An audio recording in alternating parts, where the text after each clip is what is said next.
The new channel. See the new.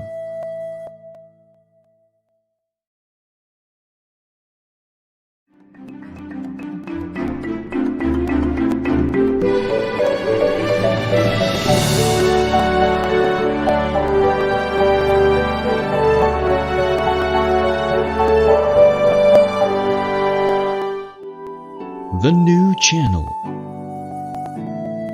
See the new.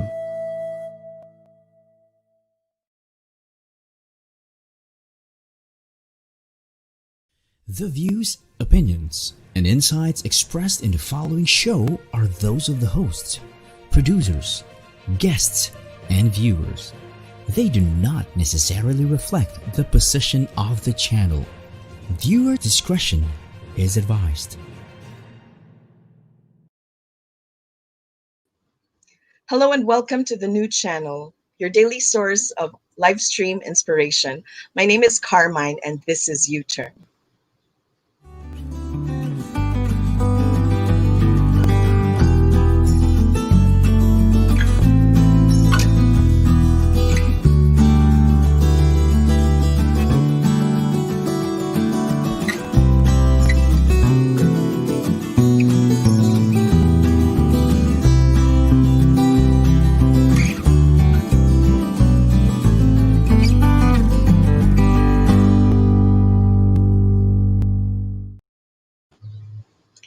Good morning!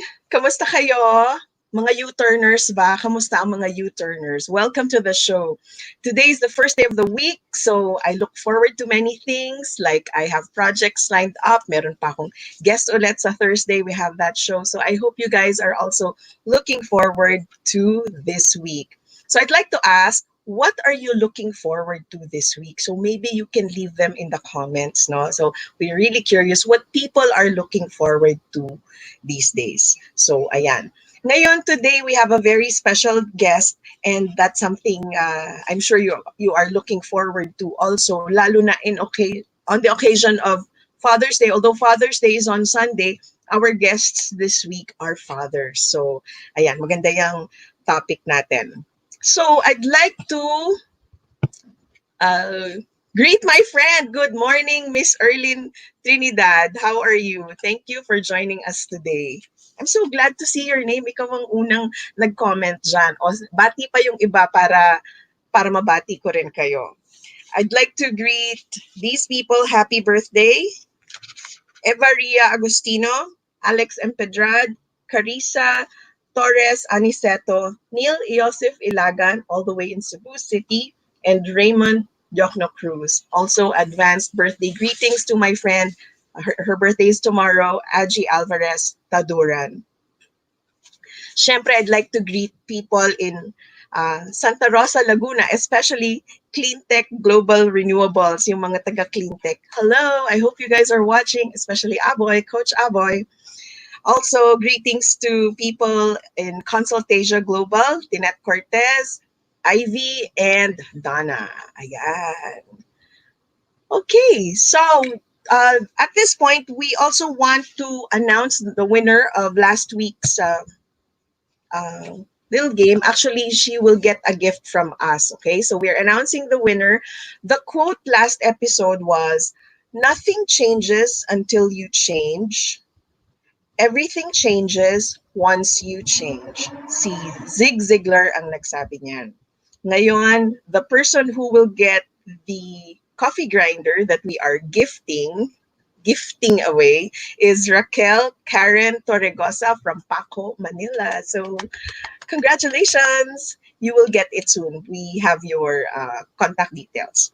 So congratulations. Now, speaking of quote, we have one this week. So sa ating mga viewers, please take note of our quote for the day.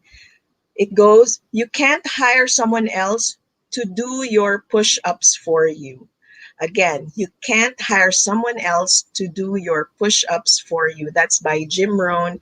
He was an American entrepreneur, author, and also a motivational speaker. So ayan, if you can leave an interpretation in the comment section dyan sa quote natin na napakaganda na related din sa ating guest ngayon at sa pag-uusapan with the guest. Leave them there. All right. So let us see. Okay. So without further ado, I would like to call on our guest now. All right. And let us welcome. Na-distract ako direct. Pero anticlimactic, no? Let us welcome. I welcome you to the show, Renren. Renren Ritualo is a celebrated former PBA player. And before that, of course, there was the UAAP and the NCAA's juniors level. Excuse me. Ayan. So we're so happy to have you today. Today we will talk about a few things like, of course, highlights of your career, growing up, tips you can give, and then also a very special relationship in your life, diba? Mm-hmm.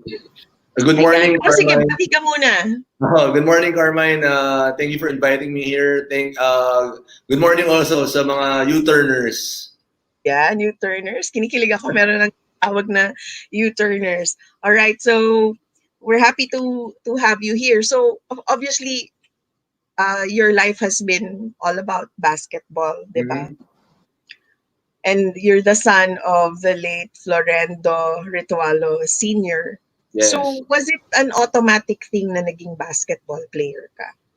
I think so kasi growing up, like you said, he was a former PBA player also. I was surrounded by basketball players when I was so young. Like 1-year-old pa lang ako, lahat ng nasa bahay, everybody in the house was a basketball player, and they're all there, and I was so exposed, and parang it went smoothly na parang my love for basketball talaga was developed at a young age.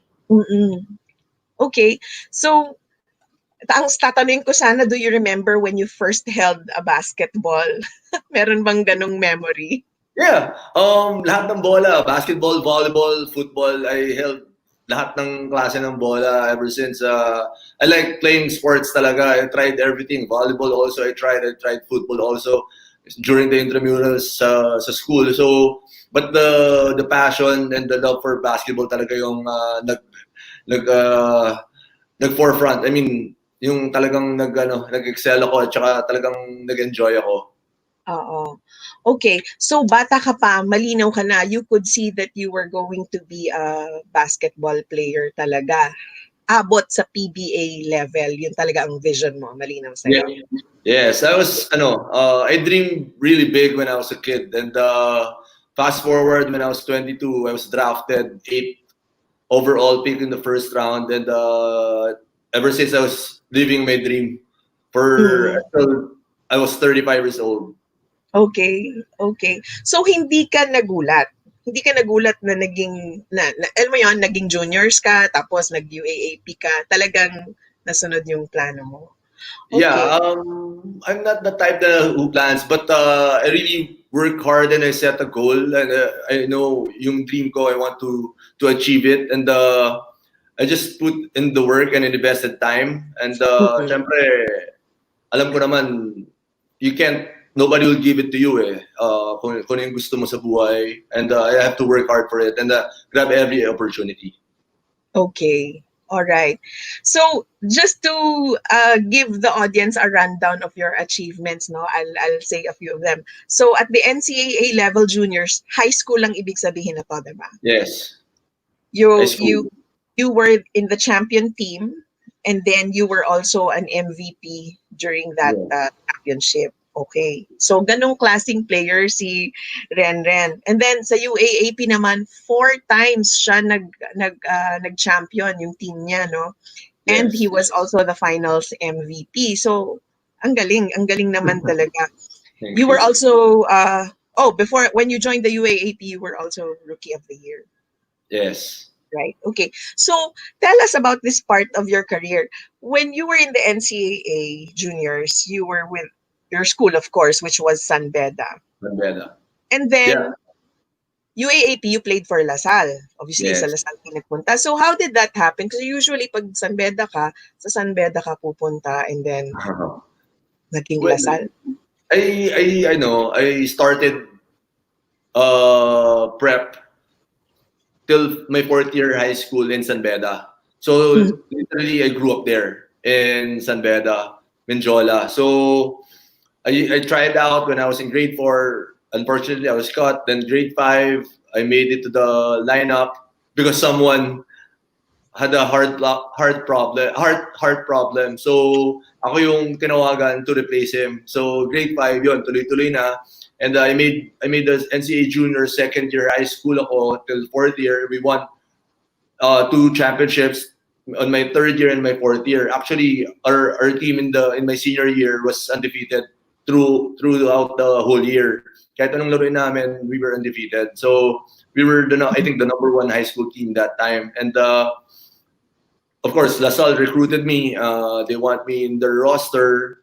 Mhm. So, hindi na ako magdadalawang isip kasi I really earned my spot in LaSalle and parang nakuha ko agad yung minutes ko and I was assured that I was the starting shooting guard for them. So, if you're a kid and syempre you want security, you want sure na yung spot mo kasi I earned it naman and I showed them how I play naman and then yun. That's why I went to LaSalle.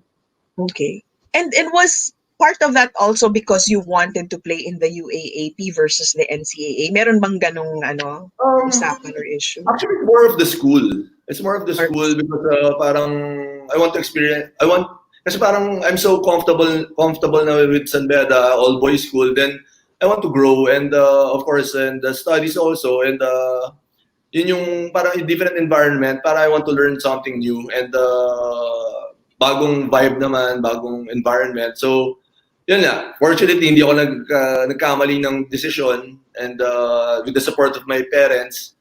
I went to LaSalle. And actually, nung senior year ko, our service going to Rizal Coliseum from San Beda, during our games, we passed by there sa LaSalle. So, we observed the students and the environment. Ako, medyo talagang nagustuhan ko. So, yun. Fast forward after a year, I'm there already. Mhm. Okay. So, you mentioned you were able to join, atras ng konti, no, ng San Beda Juniors team in your second year. Was Yes. that the first time you actually wore a uniform? No, grade 5. Since grade 5, I was with the Prada, yung mga ganun na, yung mga Prada, MMBL, FCBL, different leagues with, I'm representing San Beda na. Then, kasi ang major league namin, it's the NCAA juniors. When Mhm. pag ikaw high school player ka or high school student ka, you want to be an NCAA juniors member. Mhm. So, Right. yun, it's really a big thing kasi I made it young talaga, second year high school. So, 3 years ako naglaro sa NCAA juniors. Okay. And did things come easily to you because of your dad? Would you say that? Not really. It wasn't easy, but my dad helped me a lot. He made it easy for me at home because he trains me, he gives me advices, and he's my number one critic. Especially pag pangit na ko, and he's always there to support me in games and made sure that I'm okay and I'm fine every time na at home na I get my rest and yung mga niluluto niya for me. Those little things are really big things for me. Okay. Sige, thank you. Now, let's go to the PBL, no? So after the UAAP, usually ang career path ng players is to get into the PBL. You were also in 3 championships. You were the MVP and you were also in the Mythical 5. Parang yan ang trending mo no? Championships, MVP, and Mythical 5. Tapos nag-Rookie of the Year ka rin noong pumasok ka sa PBL. How did you find the league, yung PBL? Well, it's very challenging at first because I was playing against ex-veterans, ex-pros, and yung walang age, walang age limit. So I'm playing against 30 years old guys, men, 30-year-old men. So I was 19 years old, 18, 19 years old. Kasi I was drafted by Tanduay, by Coach Al Francis Chua after our championship, after our first championship. Mhm. 1998. Then after that championship, I was invited and I was drafted by Tanduay team. And then straight na ako sa PBL noon. Then after 98, every year 2 weeks lang yung vacation ko. So every after championship namin sa Lasal, I go to the PBL and play. Tapos I Mm. well coach got me.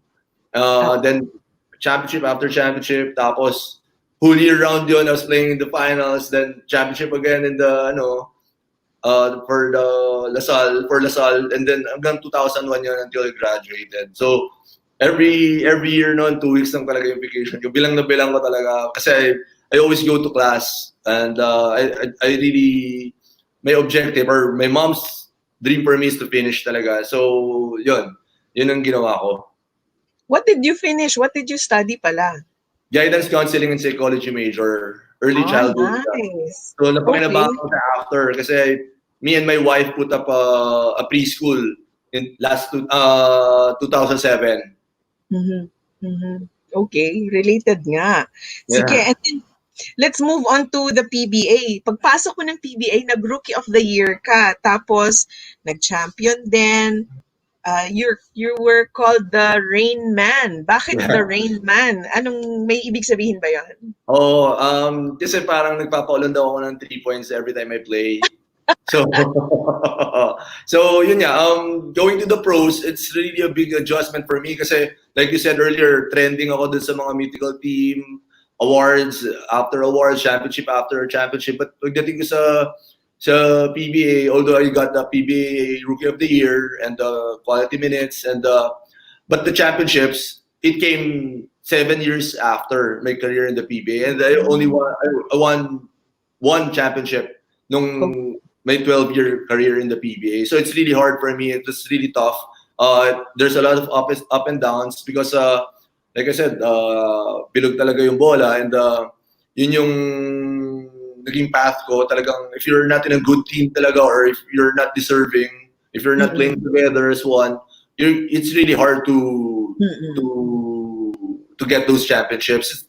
Talagang sacrifice yan eh. And then sa PBA iba talaga kasi, iba yung culture, iba yung compared sa school. So professional na talaga, parang goal mo talaga is to earn your minutes and earn your spot. Mm-mm. Kundi someone's gonna take it. So it's really like that. So yun nga, buti na lang nanalo ko ng championship, kundi siguro naglalaro pa rin ako hanggang ngayon. Pag hindi ko makuha yung championship na yun. Okay. All right. So medyo kakaiba siya when being in the PBA was a little different from when you were in the NCAA and the UAAP kasi doon medyo madali, medyo kaagad-agad eh, 'di ba? Yeah, hindi naman madali, but I was in a good system, and my teammates were perfect because we're champions. Yun masasabi ko ngayon, and we know our role, we know our roles. We sacrifice. But iba kasi pag sa PBA, kasama na family niyan eh. You have to fight for it and you have to earn it because livelihood na ng mga players, and yun naiintindihan naman ng mga tao yun na talagang you have to excel talaga. And of course, syempre, it's a healthy competition between teammates and against other opponents. So it's a different culture, like I said, compared sa college ranks. And you were also a member, you still are a member of the 503 points club. Gaano ba karami member niyan unang-una? I'm not sure. I'm not really sure kasi I don't follow the stats and kasi parang may nagsasabi lang sa akin. Actually konti nga yung mga games kasi bihira lang ako mag-finals, bihira lang kami pumasok sa playoffs. So I only had kung ilan games yung sa season, yun lang yung mga nilalaro ko. So I'm fortunate enough, or pinaghirapan ko na, kasi that's the way I play. I shoot 3-pointers, I shoot from the behind the arc. So I think kaya ako napasama doon. And plus may mga ibang years na I committed to the national team. So parang 1 year ata wala kami sa PBA because we were representing the country. So yun yung mga masarap talaga na experience ko, and I learned a lot from representing our country. And syempre we go to places, iba-ibang culture, but like I said, our experience there in the national team was priceless because feeling namin kahit nasa US kami, nasa Bahrain kami, nasa Serbia kami, or other countries, it's like Philippines pa rin kasi there's a lot of Filipinos supporting us and pag games, lahat talaga suporta. Oo. Basketball crazy pa naman ang Yeah. mga Pilipino. So, tuwang-tuwa sila. I'm sure nung nakita nila kayo. So, ito tanong ko, no, parang you knew your goal. You wanted really to be a professional player. Pero yung pagka-rookie of the year, pagka-mythical five, was that part of it? Are these goals or sub-goals ng isang athlete? Lalo na nung bata ka pa, no? Let's say grade 5 ka. Inisip mo ba, gusto ko mag-rookie of the year? May ganun ba? To be honest, no. My only goal was to win. Win games and championships. Yan yung totoong goal ko talaga. And I really hated it pag hindi kami nananalo ng championships. So imagine me when I was in the pros, really struggling na not getting into the finals, not getting into the playoffs. So sobrang tough. But syempre, darating din yung time. Yung after my 7th year nga, yung during my 7th year career in the PBA, yun, I won a championship with Talk and Tech. So, sobrang thankful ako dun sa teammates ko and the coaching staff and the management also. Kasi napanalunan namin yung trophy na gusto kong makuha. And yun nga, it's not easy and syempre, yung journey talaga hindi madali. Oh. So sabi mo you worked hard, no? What in practical terms, what is working hard like? Paano mo na develop yung 3 points na skill mo? Well, it takes a lot of discipline. Syempre, sometimes wala ka naman sa mood mag-practice, to be honest. Even you love the game of basketball, but sometimes you wake up, tatamad-tamad ka. And it's really the discipline that will push you. Na parang, I have to do this. I have a goal. I want to be better. I want to be the best. So, I have to work hard for it. So, that discipline, kahit ayaw mo, pero kailangan mong gawin, yun yung nagkikick in sa akin every morning na kung may mga times na wala ako sa mood or wala kang tulog or sometimes kasi may mga ginagawa ka pang iba. So, yun yung importante talaga. And of course, syempre, yung confidence. And yun ang wag na mawawala sa tao. I mean, kahit saan aspects ng buhay and yung believe mo sa sarili mo. You always believe in yourself kasi nobody will believe in you. Nobody will believe in you unless you believe in yourself. So, paano ka paniniwalaan ng iba kung hindi ka naniniwala sa sarili mo? So, yun yung mga sinasabi ko or trait na na-instill ko when I was growing up. Okay. Ang ganda nung sinabi mo, no? You have to believe in yourself first before others can start believing in you. Okay, let us greet some people. Good morning from Jen Rosario, from Mark Spencer, may binanggit siyang tao. So I think si Rachel Ocampo is supposed to watch this. So Rachel Ocampo, we hope you're watching this. And then you have a very specific question from Bong Paredes.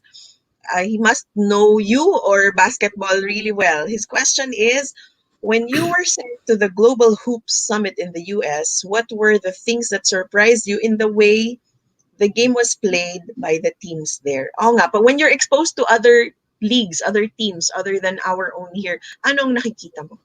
Well, yung Global Hoop Summit yun yung sa Las Vegas. We played against different US teams and I was with the national team like sila Mark Agiwa, Don Ontiveros, JJ Helterbrand, the other superstars. I was with them and it was really nice experience for me and because ever since I was a kid naman I was playing with taller guys. So that time, so I'm so used to it na I'm playing with taller guys. So, yung mga kalaban namin doon, malatangkad at mabibilis. Parang 10 steps ko, 1 step lang nila. So, I have to make an extra effort talaga to run and to jump higher compared here in the Philippines. So, yun, it was really a nice experience and talagang very challenging.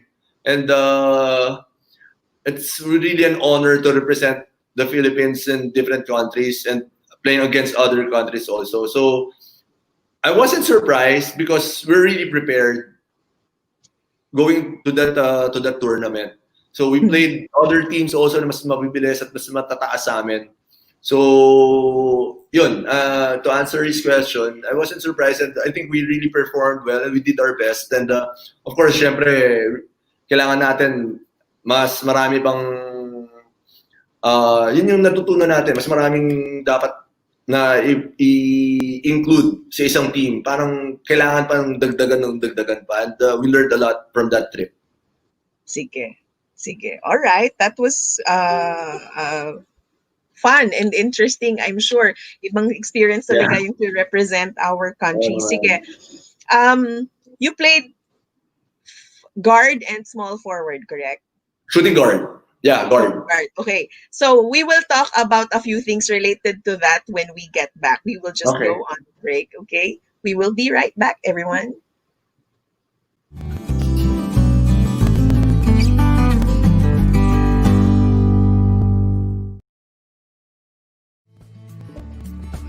We rise as one. Leave the pain behind. For the future is bright. Know that we are here to help you rise again. The new channel. See the new.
Welcome back to U-Turn on the new channel.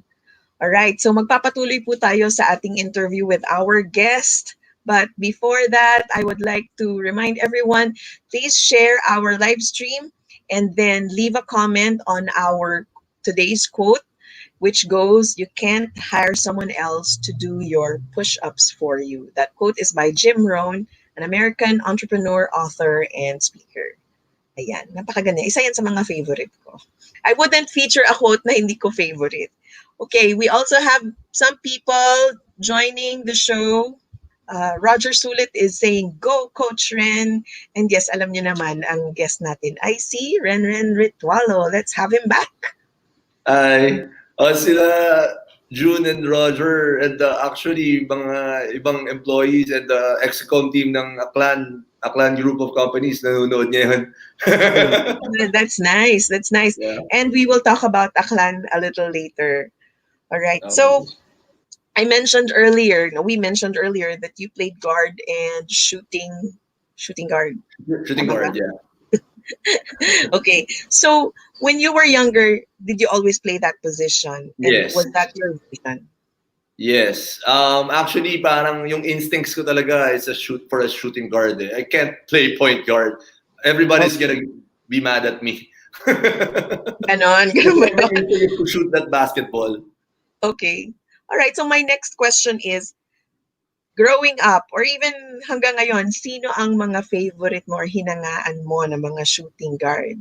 Well, growing up, it's gonna be MJ, Michael Jordan, and of course, when I was older, Kobe Bryant na. And now, I'm a fan of basketball also. I watch Stephen Curry a lot. Mm-hmm. Mhm. Okay. Sa local, bawal ba magsabi ng ano? Hindi naman. Dami. Kasi growing up also, I had free tickets eh. Kasi my dad was a former PBA player also. So me and my sister go to the went to the what's this? Ultra, Mhm. which is sports now. We're always there watching basketball, and I really admire Virgil Meneses, Alvin Patrimonio, and syempre Samboy Lim. Yun yung Mhm. mga pinapanood namin. And of course, Coach Alan Kaydick also, and one of the deadliest shooters here in the Philippines. So, growing up, yun yung mga naalala kong pinapanood ko. And syempre, I emulate. So, Mhm. ginagaya ko, magagaya lang ako eh. So, I really love watching basketball. PBA, NBA, PBL, college basketball. I'm a fan of the sport. So, I really watch them. So, yun yung siguro doon ko na-develop yung parang sila yung naging superheroes ko. Ayun. Oo. Okay. So, thank you for sharing that with us. Ngayon, meron akong ipapakita sa'yo, Renren. Actually, photo album mo 'to eh. Baka magulat ka. Okay. Kinakabahan ka ba? Hindi naman. It's gonna be fun. So, we'll just show photos. Alright. Obviously, you know where I got them. I will just show photos and tell us a little bit about that Alright. time and that experience. Okay? So, let us see the first one. Oh, that's after the championship 2009, that's my wife. I think Cam Viscocho took that picture. Fast forward, Cam Viscocho became our teacher in our preschool, and then yan yung wife ko. Tapos we got married that same year. That's February. Then yun. After that, we actually engaged na kami niyan, and Uh-huh. then July we got married. That's February nung nanalo kami ng All Filipino Championship. Ayun. And I remember dun sa description ng photo na yan, right after you won the game, you ran to her and Yeah, hugged her. Tapos may kumuha ng picture na yon. yeah. Ang I was saya, so no? happy. Yeah. Oh, Oo. Congratulations. All right, thank you. our next photo. Oh. Ayan. Oh, Wanna- me and my wife loves traveling. And I think single pa kami nung nagpunta kami ng Paris. I mean single. Ibig sabihin, wala pa kaming kids. Okay. Iba kasi talaga pag nagkaroon ng kids eh. So, right after the basketball season, we always go out of the country and travel. And yan yung kasi before that, kami, nag-cruise kami. And then Paris, because parang na-miss ata namin yun eh. Parang hindi kasama doon sa cruise yun, sa Mediterranean cruise namin. Oo. So, sinadya namin na magstay lang dyan for 9 days. And And that's a very then, nice photo. thank you. Ganda nga ng aura nyo, walang kids na ano. Wala. Ibang-iba dito sa next photo. I think that's in Thailand. I think recently lang yan. We went to Thailand. Pero dalawa lang kami dyan. Iniwan namin yung kids. And yan, we strolling around. That's my favorite spot. Yung mga tabi-tabi Street lang food. na pagkain. Yeah, street food lang talaga kasi the best talaga. So, yan. We travel a lot. And of course, syempre, pag yung kasama family, iba naman yung pinupuntahan namin. Okay. All right. Thank you. O ano yan? O sa Japan, I think sa Gundam Cafe. Favorite mo ba yung Gundam? Actually, it was an experience kasi wala dito sa atin. We checked it out and we liked it naman. Oo. Okay. All right. Thank you. Next. Oh, that's Ayan. Kobe. Bata pa siya. Bata ka pa rin. I was 19 years old, I think. 19 going 20, he was 20 years old. I'm a fan of Kobe Bryant kasi I can relate to him and parang sabay kami lumaki. And that was Orlando, Florida. We were in a Twister ride. I saw him in a Twister ride. Me and Mayor Francis Zamora was together in that trip. And I think he took that picture. And nakaupo lang siya nun eh. Nobody noticed him. And I approached him and then asked him for a picture. And then, yun, nagkagulo na yung mga tao. That's why umalis siya sa Disneyland ata nun. Universal, I think. Universal. It's a Twister ride eh. So, it really was a chance occasion. It wasn't a game, a sports event. Wow, No. ang swerte mo. Yeah, the next day, may game siya eh. So he was just Mm-mm. hanging out with his friend in the Mm-mm. Twister ride. Nakaupo lang siya talaga, tapos inistorbo ko as like asking for a picture. Nandun Nice. lang din kami Very, same time. Yeah. that's a nice story. Yeah. Kaya ako nakasando dyan, nabasa na ako Mainit. dun sa isang ride. Okay. Nagpalit na ako. Pero naka-shirt ako yan eh. Pero I was wearing sando because nilamig na ako kasi before that ride, nabasa na ako. Kaya akala ko sporting event eh, kasi mukhang jersey pa nga eh. Sige, sige. Thank you. Nice, nice picture. Oh. Ano yan? Kasi I have a collection of tattoos which it's name of my wife, my kids, family talaga. And then etong kids ko, they want a tattoo. So I drew the dinosaurs in their arms. Ako nag-drawing yan. Ayan, tattoo nila daw yan. So, tapos yan, they love riding me actually. I'm their playmate and I'm the most annoying playmate daw sabi nila. My wife, my kids, they're talagang na-annoy sila sa akin but yan, makikita mo naman kung paano nila ako laruin at abusuhin.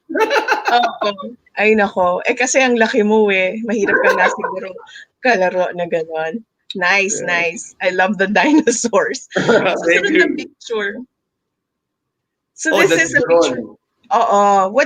What kind of relationship do you have with Jeron? Well, tagal na namin nag-train, I think more than 3 years na. And this was before before the quarantine, before COVID happens. Recent picture lang to. I think ito lang yung before pa to. Ito lang. I mean, nung February ata, before March, mga ganon.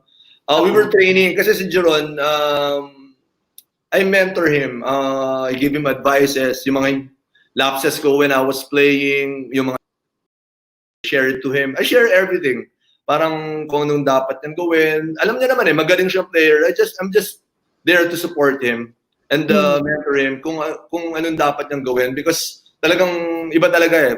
Yung adjustment period from the college ranks to the pros is really different. I advise him. I have a question related to Jeron and maybe tell me if I'm wrong, you can relate to him especially since ang tatay din niya ex-PBA player, professional bowler din. Yes. So, swerte ng kids ngayon kasi like me growing up, I had my father, swerte ako. But syempre, iba pa rin yung advice ng iba na nakukolect mo. The more you're surrounded by people na magagaling, na been there, done that, the better. Kasi for sure, may mapupulot ka doon kahit isa lang mapulot mo sa 100 na sinabi ko, kahit isa lang mapulot mo, sobrang saya ko na noon. Valuable pa rin. All right. Cool. Oh, my dad. What's this? Oh, that's I won the Athlete of the Year, Amateur Player of the Year. So, parang in-awardan na ata ako ng PSA niya na I was the parang most outstanding amateur player of the year. Well, I was in college pa yan. He's always there sa awards night. Actually, nandyan yung sister ko sa tabi ko na crop. Okay. Was your dad taller than you? Yeah, he's bigger and taller than me and stronger. Sabi ko nga, kung nakuha ko yung katawan niya, kung nakuha ko yung laki niya at laki ng buto niya, kasi I'm small boned is thicker than me and talagang yung bone density niya is heavy talaga. So he's really strong. Pag nakuha ko yun, mas maganda kasi I'll be posting up players and shooting above them. And I'm 5'11" and barely 6 foot when I'm wearing shoes. Siya is 6'3" with the parang ganda ng form ng parang athlete talaga yung katawan ng dad ko. So kung nakuha ko lang yon, perfect sana. Pero okay lang, no regrets. Mas magaling naman ako sa kanya eh. May biruan ba kayong ganun? Oo naman. Growing up, balikan ko yung dad ko. Growing up kasi we play basketball one-on-one and syempre he gives me cheap shots. And hindi ko siya matalo-talo. Pero nung alam niya nang matatalo ko siya, ayaw niya na makipag one-on-one sa akin. Andaya. Oh, that one. That's the yung quarantine na I cleaned the house and yun yung parang gusto ko i-post na workout video pero nakahubad ako. I just posted in my personal account and I was cleaning actually vacuuming the whole place, the whole room, the sofa. Kasi wala nang magawa. You're stuck at home and I did something productive. Workout na lang. Natuwa ko Okay. yung wife ko sa akin. O sige. I have a question for you. Can you just describe your relationship with your dad? Oh, my dad. Well, sabi mo kanina, you mentioned it na pala kanina, my dad passed away last year, 2019. And it was really tough for me. We were really close. We're really parang, father-son, best friend type kasi we were roommates growing up. And he made sure every single time I'm okay. He's not showy, but he has his ways na alam mo, he cares for you and he loves you. And we don't say I love you, we don't hug each other. Well, we hug each other when we win championships, but we parang lalaki. Parang we're not that affectionate, but alam ko, I feel na he loves me so much kasi looking back, after he died, parang miss na miss ko, parang ang daming yung ginagawa pala para sa akin, those little things at home na hindi ginagawa ng iba, and he's there always for me. Parang he made sure na I eat right, I sleep early, I get my rest. Parang he made me comfortable. He washes my car, he opened the gate for me. So when I go home, when I go out, so now I'm doing all those things. I wash the cars. Parang wow, ginagawa ng daddy ko to for me. And iba na yung nagluluto sa akin, may wife na. So, buti na lang, my wife cooks for me and yun, sarap. Pero syempre, growing up, syempre, 30 years old na ako nagpakasal eh. I was with my dad, we were together, living together for what? Almost my life, my entire life. So, yun, he really made sure na okay ako lagi. Okay kami. Actually, pati wife ko, namimiss siya, pati kids ko, kasi wife ko, inaalagaan din niya yung wife ko when I'm not in the house. She made sure they're fine. Kasi parang security blanket namin dad ko, and my kids plays with him. Parang playmates din siya ng mga apo niya, ng mga kids ko. They always plays outside. Kasi me and my wife stays just at home, inside the house, and my dad always out. And yung kids ko, pag lumalabas, siya yung kasama. And of course, yung mga dogs ko before, he's the one who take care of them, lalo na pag-busy ako. So, it really, parang kahit may kasama kami sa bahay, siya yung gumagawa ng mga yun. Sige. Parang, yeah, very hands-on. Okay, so when we get back, we'll go on another break, okay? When we get back, we'll ask Renren how he coped with the deep loss of his father. We'll be right back.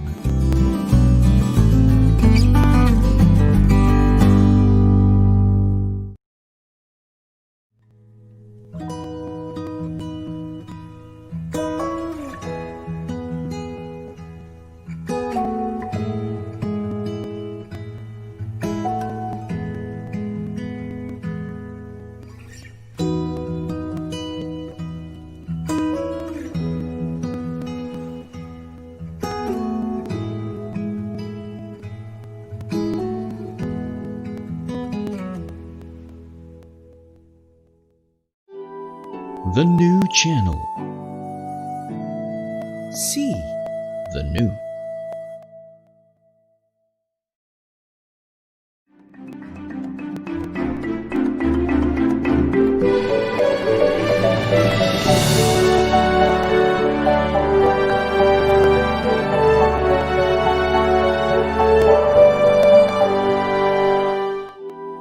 The new channel. See the new.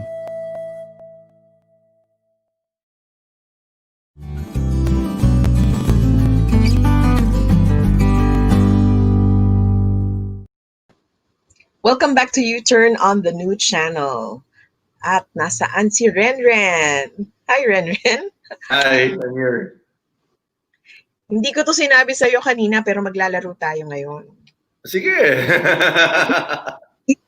Buti na lang may ano, no, virtual yung setup. Hindi tayo magbe-21.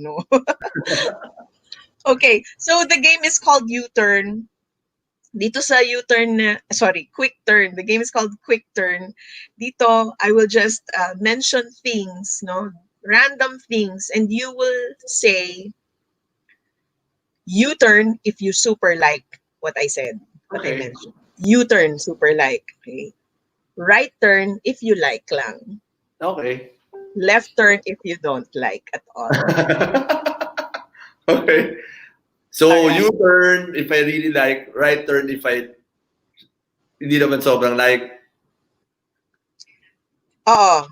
U-turn, super like, right, like lang. And then left pag ayaw. Okay. Okay, ready. Tuloy-tuloy lang Yeah. to ha. Pero pwede tumawa in between. Taho. U-turn. Tortang talong. Right turn. Android. Android? Hmm, right turn. Okay. Bowling. Right turn.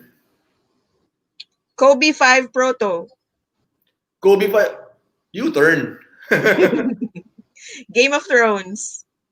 U-turn. Public speaking. U-turn. Cornflakes. Right turn lang. Lacoste Red. Lacoste red. What's that? The perfume? Ah. I don't have it, so left turn. Bacon truffle pasta. Bacon control. Right turn. Right turn. Nabasa ko niluto ni misis mo yun eh. Yes. Alright. Pero pagluto ni Margo, ng wife ko, U-turn. U-turn. So dapat sinabi ko, bacon truffle pasta by Margo. Dapat. U-turn yun. Okay, thank you for playing. Yeah. So, let's go back to the question earlier. No? So, you felt a deep loss talaga with the passing of your dad. Mm. How did you get past that? Were you really sad? Did it affect your work? If you're gonna ask me if it affected my work, no. I'm a professional, and I tend to like, kasi I love what I'm doing. It's related to basketball. I'm really fortunate that I'm into basketball talaga, into sports. Kahit anong sports yan and being active, parang it takes away, parang naglalaro pa rin ako eh. Parang I don't consider it work. So, yun. But ibalik tayo sa question mo how I cope up. It's because of my support system. My wife, my kids, my family, and syempre they're always there to guide me and to support me. Yun, I have to credit my wife for that, and she's always there for me ever since through ups and downs na we've been through, and fortunately we always rise above sa mga problems and mga turbulence na nangyayari, especially what happened to my dad. It's just really parang until now it's a missing piece sa akin, and hindi I think I can't parang hindi ka na makukumpleto when you pag nawala mo na yung parent mo or your dad for me kasi but you have to move forward and be positive about things, and I really try, parang personality ko kasi parang yung pagka-kulit ko or pagka-resilience ko sa buhay, I don't easily give up. I don't easily get, parang siguro sinabi ko sa wife ko noon, ganito pala mas sad talaga. Parang I never been sad ever since until that day. So kahit anong mga pinagdaanan ko buhay nung dati nung bata ako growing up, but last year was dun ko lang naramdaman kung paano yung sadness pala. So I was fortunate, I was lucky, I was swerte ko na nandun yung wife ko, andun yung kids ko, andun yung mommy ko, my sisters, my in-laws, everyone, my friends was there to support me. Yung support system talaga, yun ang sikreto ng mga feeling matatapang.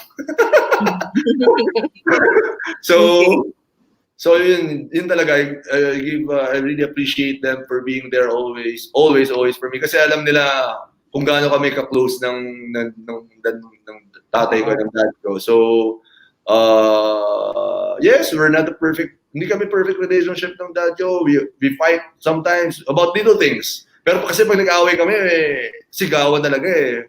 But mapapabaw lang naman. Parang mapapabaw lang talaga. No big parang pinapagalitan niya ako when I was a kid. Parang when I stay up late. Mga ganon. Pinapagalitan niya ako because ang dami kong aso sa bahay. Mga ganon. Little stuff lang. Tapos pag kunwari, Ren, nabangga ka na naman. Sasabihin niya, sabi ko, kasi ang gulo-gulo ng ganyan-ganyan. Sabi ko, sino ba may hawak ng manibela? Who's holding the wheel? Ako. Or hindi ko may kasalanan. Okay. Yung mga ganong stuff. Those little things na, hindi ko makakalimutan yung mga advices niya. So, yun. Sobrang lucky ko because of my support system. Yeah, I think that's really part of your success, no? Having that support system even when you were younger and even after your dad's passing. May comment dito na napakaganda para sa iyo. Sabi ni June Hernandez, it's part of Aklan, no? Now I know, Coach Renren, why you're a good father figure and a family man. It's because of your dad who influenced you much. Yes. Nice.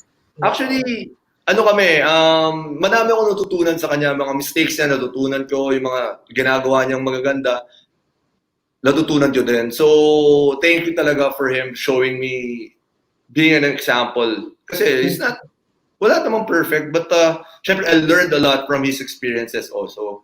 So that's why when you ask me kung I'm comfortable or I like speaking in public, sasabihin ko kasi my goal here is to encourage and inspire others kasi giving hope nowadays talagang really a big thing for us, lalo na mga nangyayari sa atin. So talagang my goal is to inspire and to encourage. Okay. All right. So I'm glad you mentioned that, no? Kasi I'm about to ask you what you're doing these days, and I think what you're doing is related to what you're actually talking about, tama ba? Yes. What keeps you busy now? Well, now I'm the sports marketing director for Aklan Sports, and under Aklan Sports, under Aklan group of companies. Our chairman JP Aklan hired me last February to do sports here in Aklan group of companies, and dapat we had the basketball league dapat on last April 18, but it was moved. Not sure yet when, but yung plan namin na-move because of the pandemic, and maganda yung plano namin ang dami namin plans, and we plan to support 500 players, different age groups. We have 10 coaches under me to manage and to organize the league, and each coaches have four teams to handle with different age groups also. It's 12 to 18 years old. So, ang daming plans, and then we sponsor them, we give them jerseys. Pag walang shoes, we give them shoes, and then some may mga scholarship and this is for their education or scholarships? Okay. Yes. Yun yung goal talaga namin, to provide education. Kasi I believe also, syempre, as a student athlete before, like in-instill sa akin ng mom ko na pinaka-importante talaga is education. I can't play if I don't study. So, yun, perfect talaga na ito yung vision ng chairman namin, si JP Aklan, na to provide education, to provide the needs of others, and through sports development, gagawin namin lahat yun. Of course, after this COVID, now actually we're planning now na yung academy namin, yung clinics namin after this basketball clinics, we're gonna accept reservations para kasi limited lang we're gonna do it limited lang and by stats lang talaga. So kasi syempre safety first kami, and of course kasi tapos we're planning to build a sports facility kasi atong sports Aklan Sports hindi lang sa basketball. We're start basketball kasi yun yung expertise, but of course gusto namin matouch din or matap namin ng volleyball, football, and tennis, and other sports also. Actually, this dapat tong June 12, we'll have a fun run with Coach Rio, but hindi nga nag-push through because ito nga nangyari sa atin. So, it's really all about sports. And of course, inspiring and encouraging others.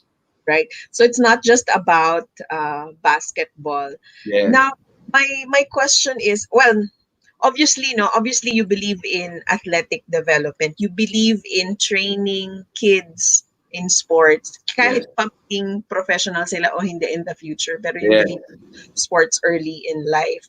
What tips can you give or what advice can you give to parents? Lalo na uso gadget ngayon, 'di ba? Parang mas Oo malayo naman. na ang bata sa sports. What advice can you give parents first?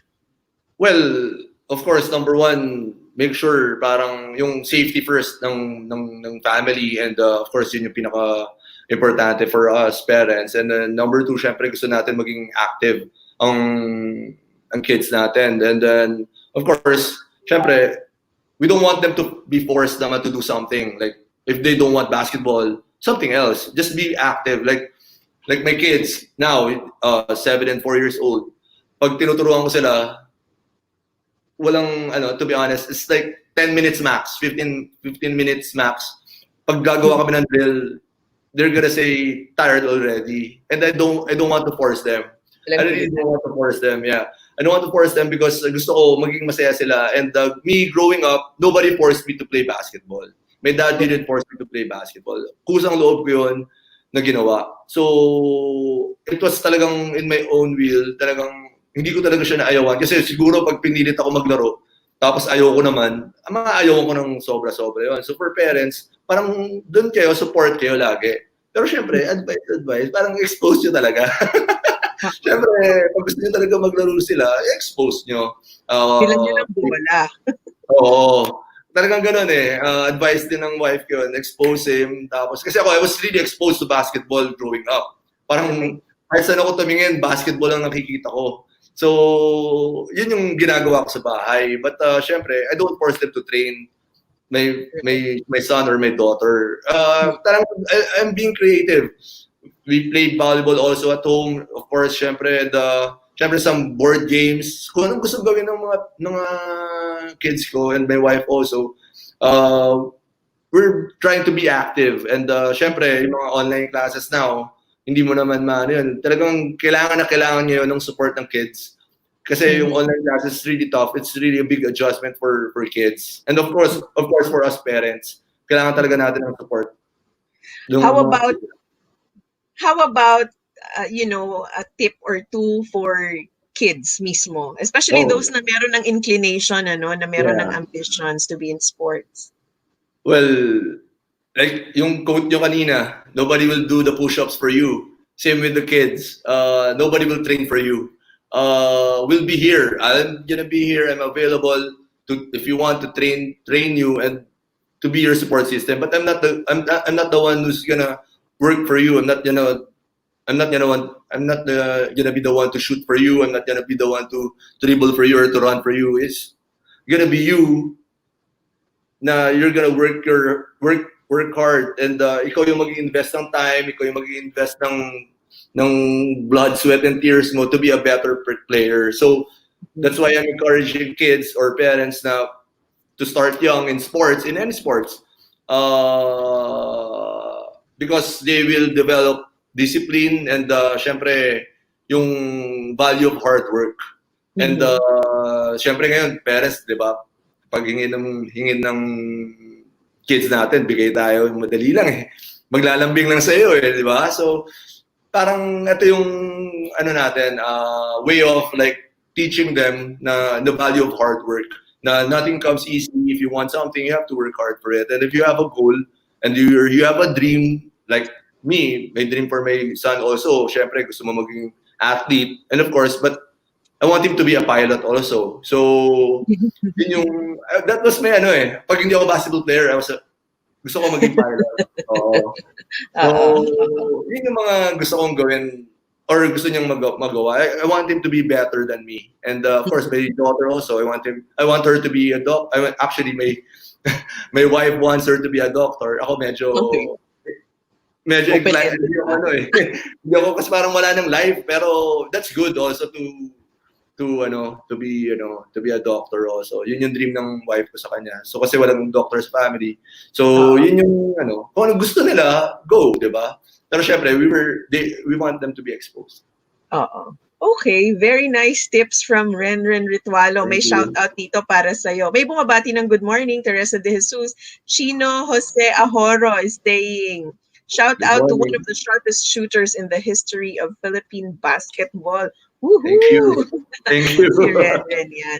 Alright, so Thank Renren, you. ang ganda nung shinare mo, no? And you mentioned a clan. If anybody is interested in enrolling their kids or getting their kids involved uh, in sports through clinics like what you're offering, how can they get in touch with you? Oh, right now, lahat ng announcements namin, lahat ng updated clinics namin or yung mga plans namin, it's through our Facebook page, a Clan Sports Skills Factory Facebook page. So you can follow us there and also in our IG account. Mhm. It's the same, a Clan Sports Skills Factory. So lahat ng announcements na mangyayari, lahat ng webinars na mangyayari, lahat ng webcasting, lahat ng basta kung naman ganap or happenings, it's gonna be posted there. Doon sa So page. please follow us there. All right. We'll post that also in the comments, no? Thank Like and you. follow a Clan Sports Skills Factory. Yes. Ayan. Thank Ang you. sarap ng usapan natin with Renren. Buti na lang, madaldal din si Renren. Ano, ang dami niyang kwento. So, thank you, Renren. We really appreciate you being part of this, sharing Thank your story, you. what you've learned growing up, and, top tips for parents and also for budding athletes. So, we hope to see you again. Thank you so much. Any final words? Well, thank you for having me here, Carmine, and thank you for letting me share my thoughts, my messages across to others. And sa U-turners, congratulations. Keep it up. You're helping a lot of people. Ayun. Thank you. Very nice. So thank you, Renren.